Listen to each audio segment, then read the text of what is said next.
Hi ladies, Dionysia here. I wanted to take some time out with you today to speak to you about restoring your sacred heart. And what does that mean? You know, I've been thinking about this a lot lately. I'm currently ensconced in a beautiful little flat. Actually, it's not a little flat, it's quite a spacious flat on the Adriatic Sea in Croatia, and taking some real deep yin time for nourishment and restoration and a nervous system reset. I've been on the move quite a lot for a couple of years now, and it was time to get still. And in this stillness, I've been resting, sleeping, dreaming, creating, and it's a beautiful, beautiful space to be in. Especially since within a couple of weeks, I'm gonna get really active and be on the move again. So I'm just relishing it all right now. And it's given me quite a lot of time to think about, feel intuit about the Sacred Heart of Woman and what we do to restore that, and how do we know when it's been affected. And you know, when I'm referring to the Sacred Heart, I'm talking about the really like deep in consciousness part of ourselves. Like, this is connected to, but also different from the heart we refer to when we say our heart is broken. And obviously our physical heart, but the Sacred Heart, I believe, is something we feel individually and uniquely in ourselves, but that it's also a collective experience. Like, the collective Sacred Heart of Woman is something that we're all interconnected through. And I think that I know that the Sacred Heart of Woman has been tested and challenged throughout time, to the point that I think a lot of us are weary. And I think that weariness can show up through having had heartbreaks in this lifetime. That could be anything from, you know, divorcing parents, or fighting parents, or loss of someone dear to us in childhood, into those, you know, loss of someone dear to us, or loss of relationships and breakups in our early adulthood, and on through our lives, all the kinds of ways that our hearts really take a lot. You know, they go through a lot with loss and grief, and to the point that I think a lot of women can feel weary, as I said, and also lose hope around loving and closeness and being intimate with others. And this can be, you know, in relationships with other women, friendships and sisterhood, as well as lovers, or whether your lovers are male or female, or however that works, but all kinds of relationships that can impact the heart, and more deeply can impact the Sacred Heart. And today I wanted to speak about how I feel the heart of woman has been affected by patriarchy, and the Sacred Heart of woman having, especially for those of us who have a knowing or a recognition that we have incarnated many times before now, that we've been coming here again and again, and living in this earth school, and coming from wherever we come from. Many of us know maybe what star system we came here from, incarnating into life on earth and having these earthly experiences, which actually do entail a lot of heartbreak in a lot of kinds of ways. And I think the more sensitive we get, and the more evolved in consciousness we become, the more we are aware of the heartbreak of womanhood, the heartbreak of other women. And even if we're in a good place in our own lives, we can easily feel the heartbreak of other women on our planet now and throughout time up to now. And the ways that the patriarchy have gone after woman, her womb, her blood, her love, her trust, her innocence, her sacredness, and defiled it and spoiled it and aggressively went after it. It can be a lot to reconcile inside of ourselves, such that, yeah, the Sacred Heart can feel weary. It can feel like it has carried a heavy burden for a long time. And we can feel that way even just from a series of circumstances in this one lifetime. But for any of us who have memories of past lifetimes or awareness of having been here in other lifetimes, then we know that that's a culmination, right? That's a lot to have carried through time for the Sacred Heart of Womanhood and how it lives in us individually today.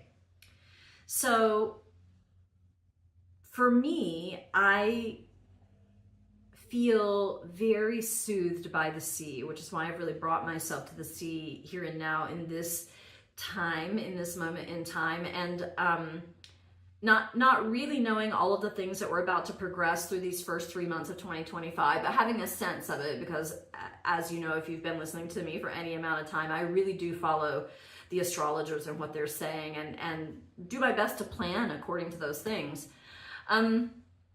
And right here at equinox, I just wanted to bring attention to a moment of balance where we can acknowledge that, yes, there's heartbreak, and yes, there's all the impact and the weariness around the Sacred Heart, but also we can turn our faces towards the sun, towards the light, and there's so much light flooding onto our planet right now, that we can really take that in to soothe the heart, soothe this heart from this lifetime, but also soothe the deeper heart, the sacred heart of many, many lifetimes and the interconnectedness of womanhood.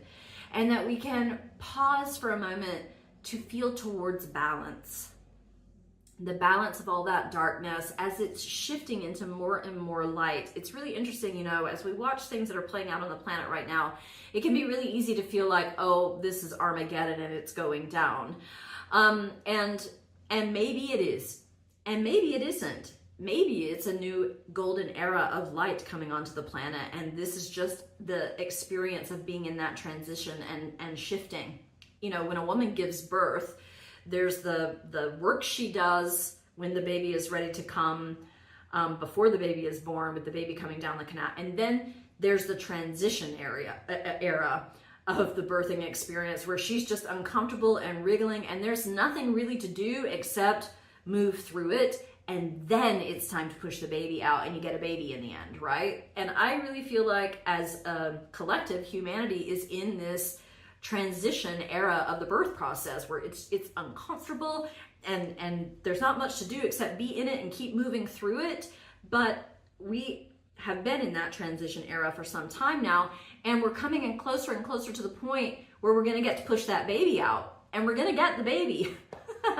So I think we can really use that to soothe our hearts, to keep knowing that there's so much good and so much love and so much light in the world, and to focus ourselves there, and to give ourselves opportunities for restoring our hearts.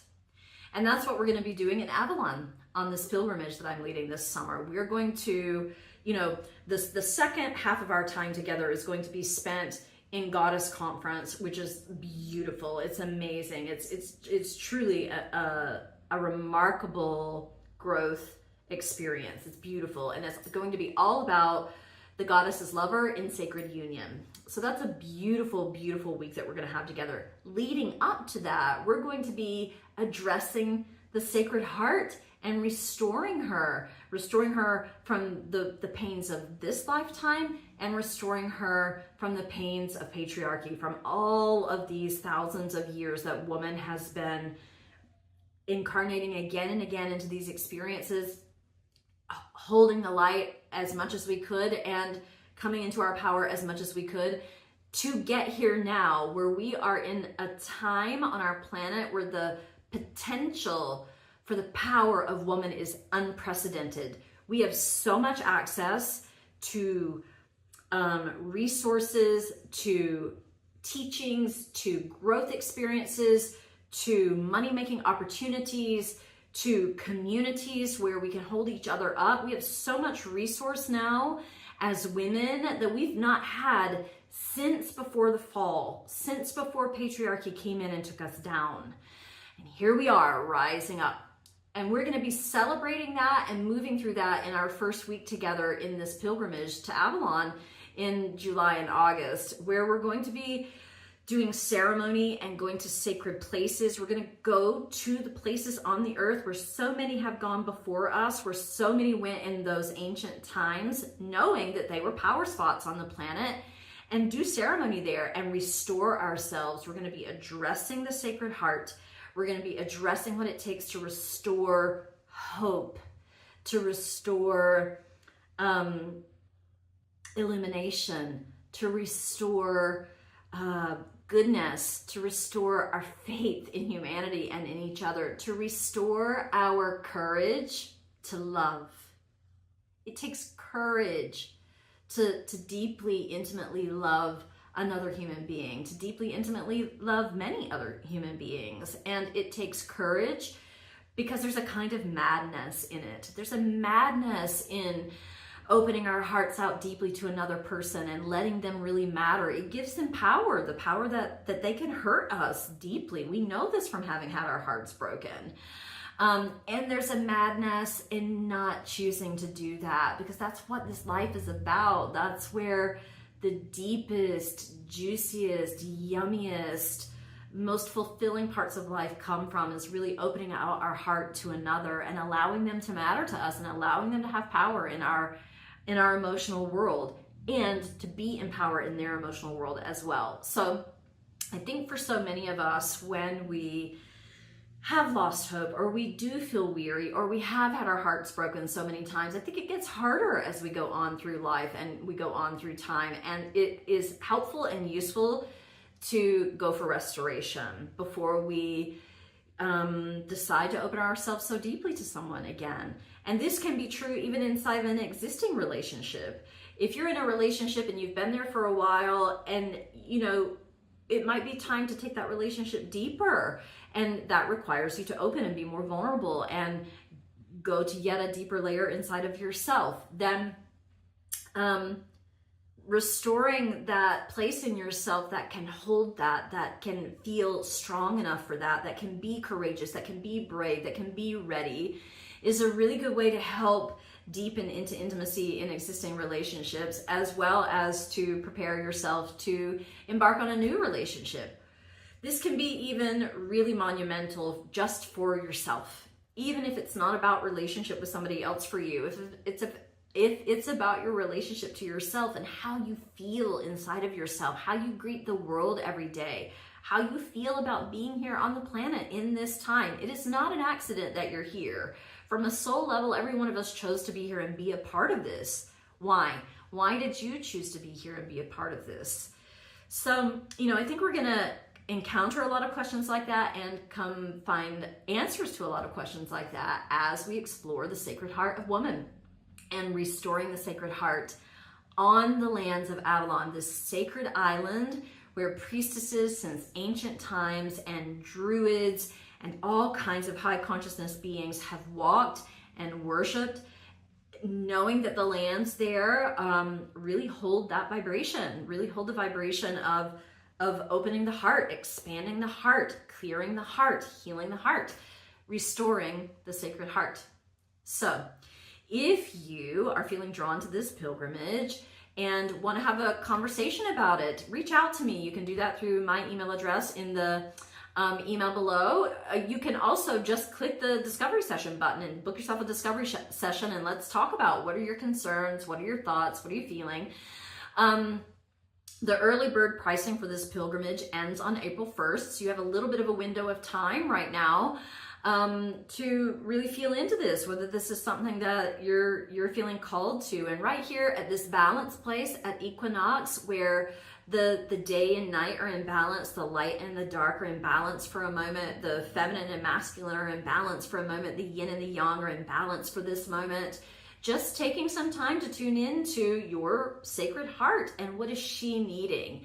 If she's needing this kind of powerful reset, this kind of powerful restoration in a very safely held container with other women, that's going to move into a sacred union container to learn and to grow and to restore and to be fulfilled and refilled, then this pilgrimage might be a really good fit for you.